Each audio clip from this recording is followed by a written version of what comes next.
ఈరోజు జగనన్న చేస్తున్నటువంటి మంచి రాష్ట్ర ప్రజలందరికీ కూడా తెలుసు. కానీ ఈ మహిళ తను వ్యక్తపరుస్తే కొంతమంది సోషల్ మీడియా రూపంలో వచ్చి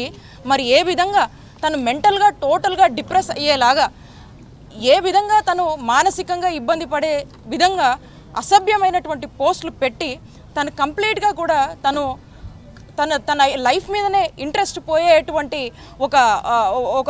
భావన తనకు కల్పించి మరి ఇదంతా ఏంటి నా మీద ఇలా జరిగిందని తను ఎవరికి కూడా చెప్పుకోలేనటువంటి పరిస్థితుల్లో ఈ బాధ తట్టుకోలేక 2 పిల్లలు ఉన్నటువంటి ఆ తల్లి వెళ్ళి రైల్వే ట్రాక్స్ మీద ఏ విధంగా తను సూసైడ్ చేసుకుందా అనే విషయం మీ అందరికీ కూడా తెలుసు. ఆ కుటుంబానికి ఈరోజు ముఖ్యమంత్రి గారు తను జగనన్న ఇచ్చినటువంటి సంక్షేమ పథకాల వల్ల చాలా సంతోషంగా ఉండి ఎక్స్ప్రెస్ చేసినందుకు ఈ విధంగా జరిగిందని మా అందరినీ కూడా ఇక్కడికి పంపించి ఈ కుటుంబానికి ఒక ధైర్యాన్ని నింపి వారికి ఒక భరోసాని ఇచ్చిరమ్మని చెప్పి మా అందరినీ కూడా పంపించడం జరిగింది.